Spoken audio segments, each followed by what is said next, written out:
Good evening, and welcome to What's Going On. Tonight we have a special guest, Mariana Boneo, the Executive Director of the Hispanic Resource Center. Mariana is a repeat guest, and we're happy to have her back. Hi Mariana, how are you? Thank you, Tom, for having me You're again. welcome. You're welcome. Mariana, we talked the other day, and you told me you're now stepping down from your role as the Executive Director of the Hispanic Resource Center. Yeah, it was a difficult decision, but it was time for me to come back home and spend more time with my family. So I felt that I have so many commitments at home that it wasn't fair to HRC and all the work we're doing right now. And the board is actively looking for a replacement, and I'm sure we'll find a great person with skills to carry on the mission. There's certainly enough people out of work out there who will be applying for the job. Yes. Let's just talk a little bit about the history of the Hispanic Resource Center and the progress that's been made in the past 4 or 5 years.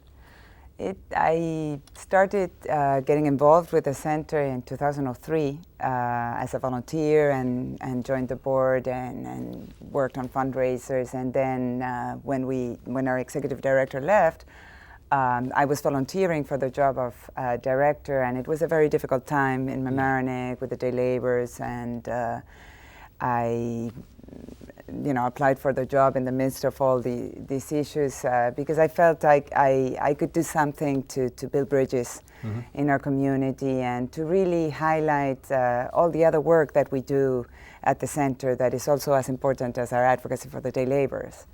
So 2006 was a crazy year, how difficult it was, a lot of nights. It's been 3 years that were involved, a lot of time allocated to really meeting people in the community and trying to understand all sides of the issue of the day laborers. And then came the floods. Right. And the floods, we were flooded ourselves, 12 inches in our office, and at Straight Gate Church. Straight Gate was very flooded at that time. We were looking into maybe using Straight Gate as one of the options, for a worker center. Right. And we, through the Red Cross, FEMA, and United Way, actually, we got a lot of training in disaster case management. So we sort of took a bit of leadership because the CAP Center was very affected, and Beverly Burvilla is in our board, and so we partnered with the town as well in trying to funnel a little bit all the cases, all the issues that didn't have to do with the buildings that Habitat for Humanity did so beautifully. But there are other needs, and we learned a lot in the process, and I think the community got to learn that we also do social services and general case management and work in partnership with all the organizations. And just for, to make it clear, you weren't just servicing the Hispanic population of the village of Mamaroneck. No, at that time, everybody who needed help, and the devastation went across every line. Across the board, and I think it was a time where we actually built an important bridge with different communities, and we got to know a lot of people that we wouldn't have known then, and they got to know us, and we never turn anybody down. All along, since we started 10 years ago, sometimes people can't figure out how to go through the system when they are applying for social services or different needs, and we will orient them to the right agency to meet those needs or help them directly. And this past year, 2008, was really a year of strengthening of our educational program. That is our third piece. ESL? Or? ESL, that we just started teaching our evening classes at Mamaroneck Avenue School. Okay. And the beauty of working at the school is that we can also provide a program for the children of the students. And we really want to focus on learning families. And so we continued to tailor our program at St. Thomas, but the best place was a school because it's academic. And we are having a terrific turnout now, waiting list. And also other programs that have to do with developing skills to generate more steady jobs, better jobs, The ESL at the Worker Center, where we teach every day, volunteers come and trained volunteers teach ESL. It's more ESL for the job. How do you talk to your employer? What are the kinds of things that your employer is going to say? And if you don't understand, how to ask. Right. And then other skills like recently we did BOSIS, training in basic construction and basic electricity. You've had OSHA. And OSHA, well, we graduated this year 100. Participants. We had a lot of workers coming from other communities too. We let everybody know because it's a requirement by the states. Right. That contractors and landscapers, they're all certified by OSHA, and that's free. Yeah, the OSHA thing is so important because the type of, I've worked construction a lot of my life, and the type of work that the laborers are doing a lot of times is the most dangerous work. Yes. In the construction field. There's a lot of injuries. And at least this way they know, A, how to avoid those injuries, and B, what their rights are and what they can't be, forced to do. Yes. Because somebody wants to just expedite his job. That's right. And use these guys, as and not be concerned about their safety. And I've talked to my unions and the unions in the area about, if we don't, try and make sure that these guys, the day laborers, don't work safe. It's not only it's the right thing to do, but also it filters up. Then yes. it makes it harder for us to say, hey, we're not going to work. We have to work safe. They're going to say, well, these guys won't work safe. Yes. It's good for everybody. And many communities in New York State and across the country are working with the unions. Many worker centers are starting to develop partnerships with the unions. Because really, unions started with immigrants. Yes, and it's all about and with laborers. It really is. It's all about for a person that's been involved in the union movement a long time. Yeah. It's all about every worker. Yes. You can't just be concerned about your trade. Yes. Because we all hang together or we all hang separately. Right, and we're very keen to raise those standards. We are very keen to provide from our worker center, skilled workers. We also did training for women. In terms of babysitting, we're about to do a training for caring for the elderly with the Jewish Community Center. With the food bank, we're doing food safety and handling because we have terrific cooks, actually. Okay. And sometimes they cook for us and they bring us at the office at Thomas. And I thought, well, this is really something that you could market because we have people from Guatemala, Mexico, Peru, and there's a whole plethora of delicious food and flavors. And I think it's something that is interesting. In terms of also bridging culturally, right. Getting people to know our culture through food, through music, through different activities. Let's talk about the Workers' Center itself for a while, because that opened up in, let me see if I can remember, June of 2007? Yes, in 2 years. I remember the date. Yes, I'm sure you do. But it's had, it's been successful in one sense, but you're looking to make it more successful. Yes, it's been a work in progress because, of course, traditionally Columbus Park has been the main source of work for day laborers and the previous waves of immigrants. So right. It's very difficult to break that habit for not only for the workers but for the contractors. And we're gradually having more workers. We register them. We find out what their skills are. We like the contractors to let us know how things went, if there were any issues, so that we can address them through education. Mm-hmm. And all the jobs that come from the Worker Center are paid. However, we have an increasing demand for wages because at the park there's a lot of contractors, right. People that are unscrupulous that come and hire and they don't pay.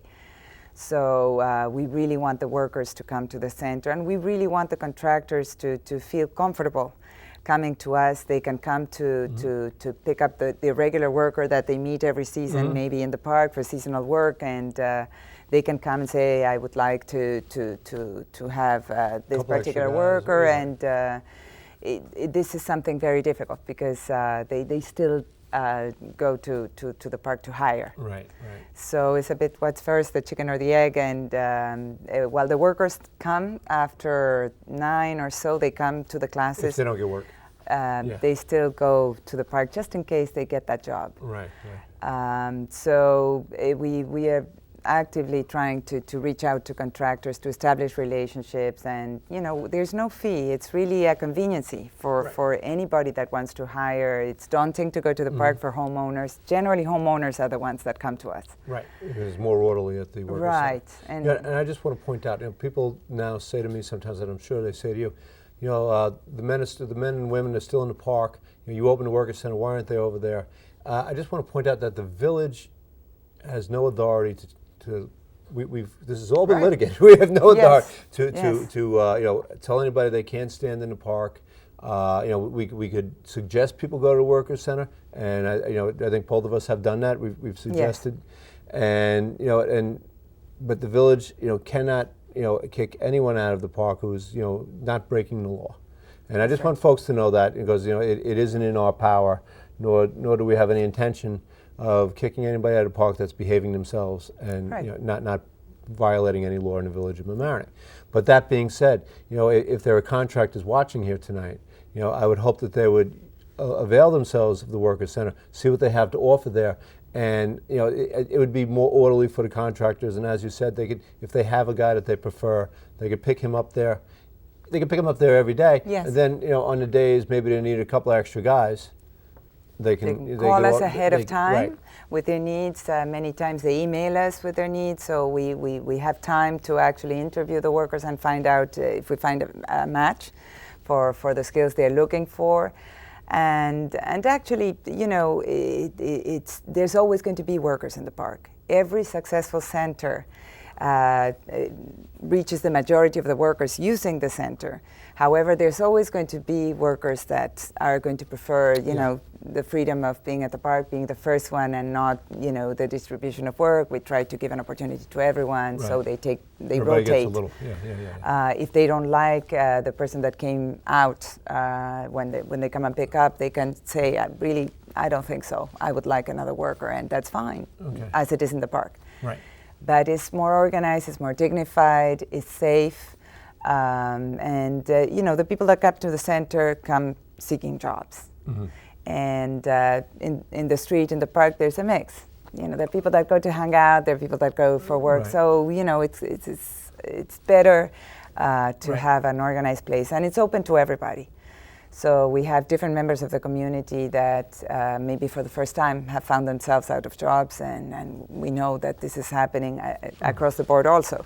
So the population that goes to the Day Laborers Workers Center at Straight Gate Church has become more diverse? Yes. And we try also, to help in job applications. We use the internet, Craigslist, or whatever sources they are. We actually contacted, I have the pen, One Stop Job, and asked them to send us information, because what we want to know is what is your goal? Mm-hmm. You want a steady job, you want in this field, well, let's start searching and be proactive. Okay. And we hope that more people in the community will give us a try. Because I think it's going to be a very valuable resource in the community. And you create a relationship where people know where to find the worker. If some job was not well done, they can let us know, because we'll be happy to look at what happened and maybe send another worker to rectify the problem. Yes. Yeah. I just want to point out something else. When the Day Labor Center opened, there was a lot of angst among the community in Washingtonville, and a lot of trepidation about what would happen, and a lot of I can understand that, and it's all legitimate. But as far as I know, and I check with the police department on a regular basis, there hasn't been any issues at Straight Gate. No, not at all. And we are also in contact with the police, and when we are alerted about any issue arising, of course they're going to be the first to call, because the police is very important in a community. Yes. And we understand, and we hope soon, as I'm leaving, to have a little party at the Worker Center, like an open house. Okay. And we hope that the members of the community will come and meet the workers. They're terrific. They volunteer every day to clean up, to prepare the coffee, to cook, of course, and that's when I like it. I really visit when I know they're cooking. And they're very keen to give back to the community. They've been involved last year with the street fair, and this year we hope to recruit some more volunteers to help clean up. It's going to be 2 days. It's going to be 2 days. And it's I a think new name. It's Mamaroneck Harbor Fest. That's right. It's May 16th and 17th. Yes. And in so Harbor Island Park. we are keen to be part of the event, and also to recruit volunteers to help and cleaning Columbus Park. I know there's soon going to be another cleaning. So it's April 25th in Columbus. Oh, that's around the corner. I think. Well, let me check my calendar. And I'll put this thing on. So I want to get the day right if I'm saying it in public. I think it's April 25th. The Environmental Committee. Wednesday. No, April 25th, not next week. No, that was yesterday. No, we're in March. April. April. Oh, April. April right. 25th. Okay. Riverwalk, starting at 10 a.m. in Columbus Park. Excellent. It's sponsored by a lot of folks, but the Committee for the Environment in the Village of Mamaroneck and Trustee Ryan have been working very hard on it. So we hope anybody can come down and you could give your community a little brush up before so spring we want cleaning. to be part of this. I think the main thing about the people that come to our center, our immigrants, our new neighbors, is that they really want to be part of the community. They're very interested. They love it here. They shop locally. So there's a lot of contributions that immigrants make in the community, and what we're trying to do really is to facilitate that integration. It's not easy to learn English when you struggle with 2 jobs and taking care of your children, but they're very committed. They keep coming to the classes. We have about 50 volunteers that teach ESL. And they stayed with us. They love it. We have high school students that come to teach, and they find a really meaningful way of becoming involved in the community.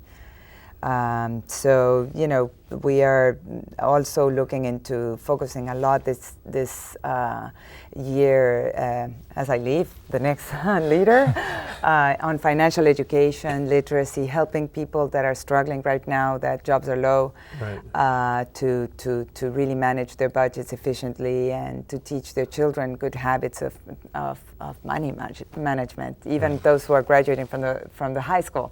As they go to college, and some are going away to know how to manage their finances better.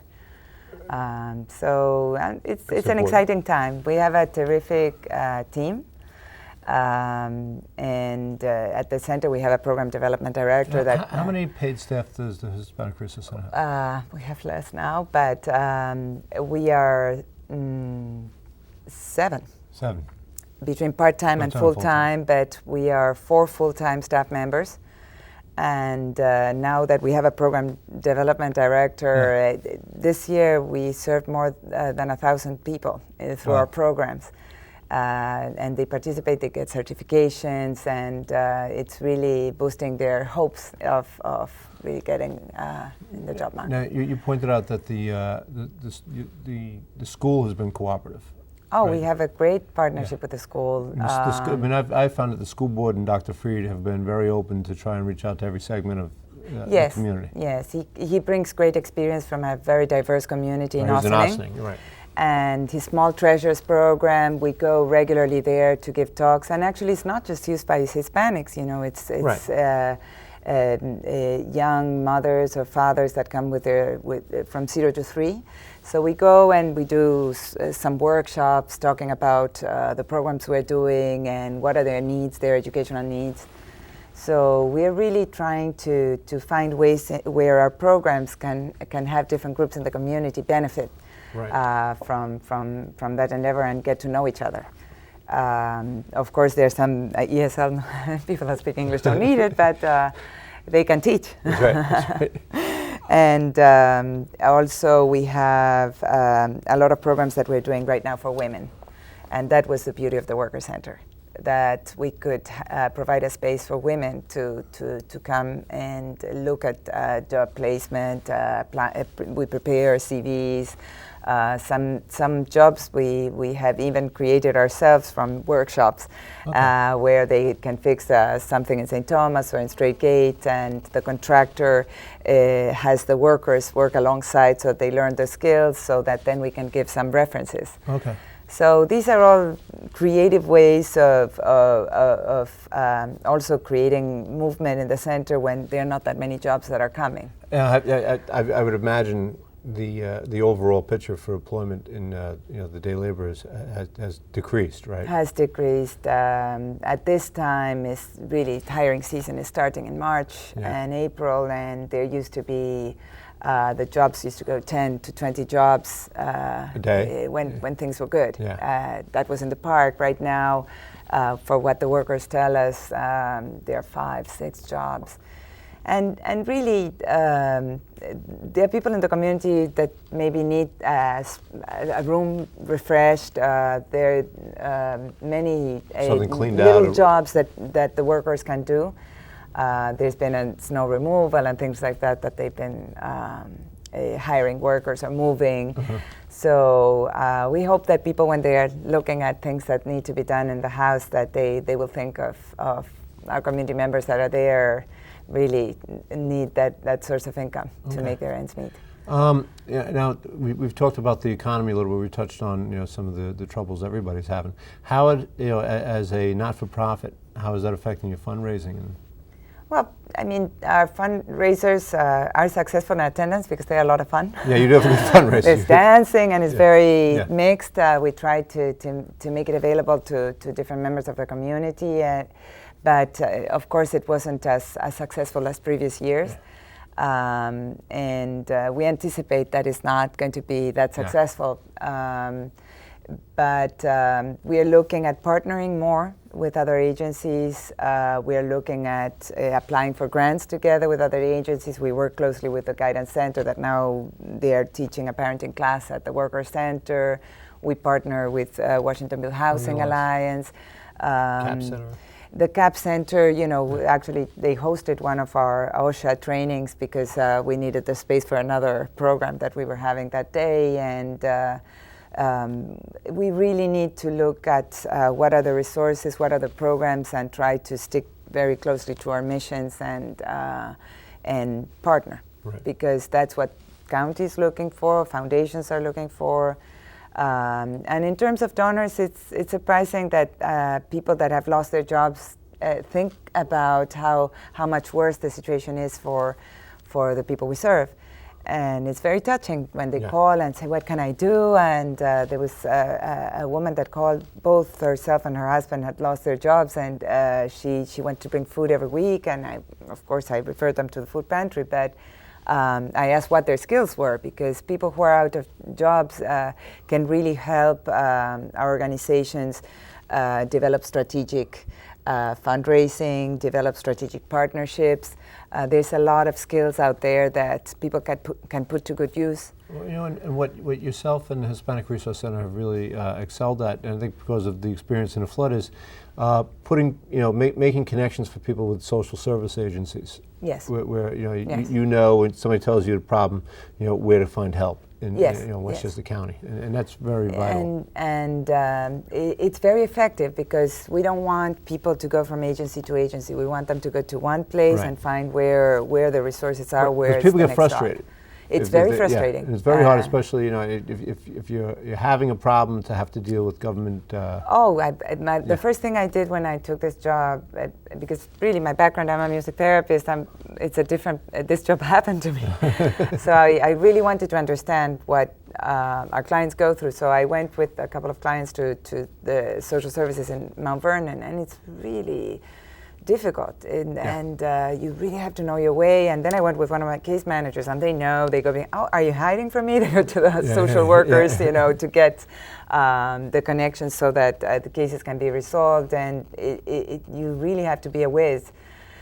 Even navigating the school system. If you have a child with special needs, yes, it can be very it can be very daunting, particularly if you don't speak the language. So we try to encourage the parents to participate in the meetings and to go to meet the teachers. So we have translated for that too. It's a whole. We are helping with college readiness.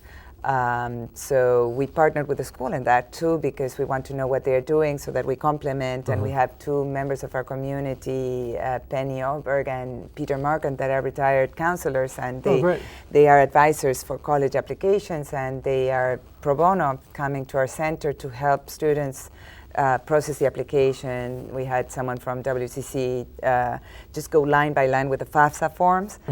And boy, is that hard.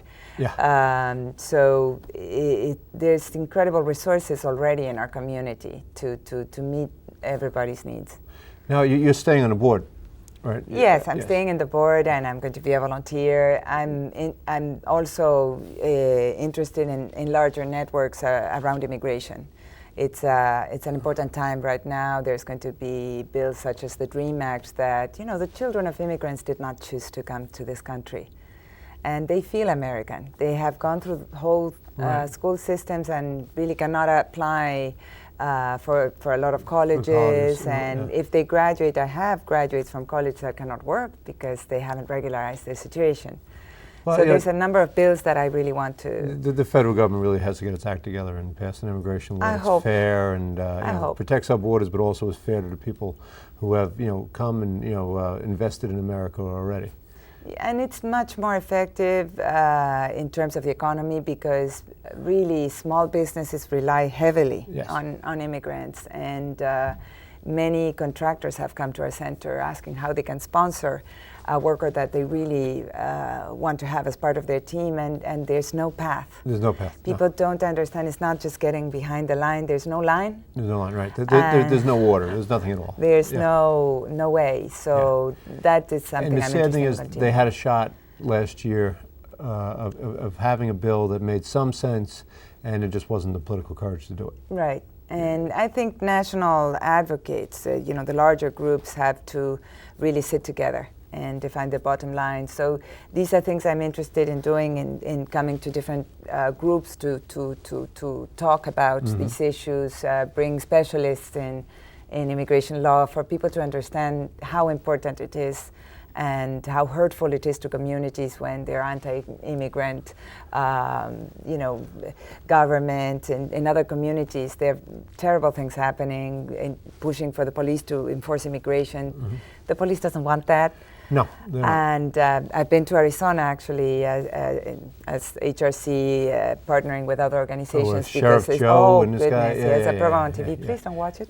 Demagogue. And so it's very scary. I've never seen Minutemen face to face, and that's not what we want here. I saw we're better than that. I saw him right outside my house. But I just want to say that your leadership during the whole brouhaha of the day labor and your calm attitude and your wisdom, I think, avoided a lot of that because it would have been easy to throw a match on the gasoline then, and you didn't. And I think we all who were involved then looked to your leadership at the time and tried to take an example of not inflaming things. So some of us who were responsible took an example of trying not to inflame things any more than they were already. No, and I know you always tried to understand what was going on, and it was difficult, but we all live in the same community. Yes, we do.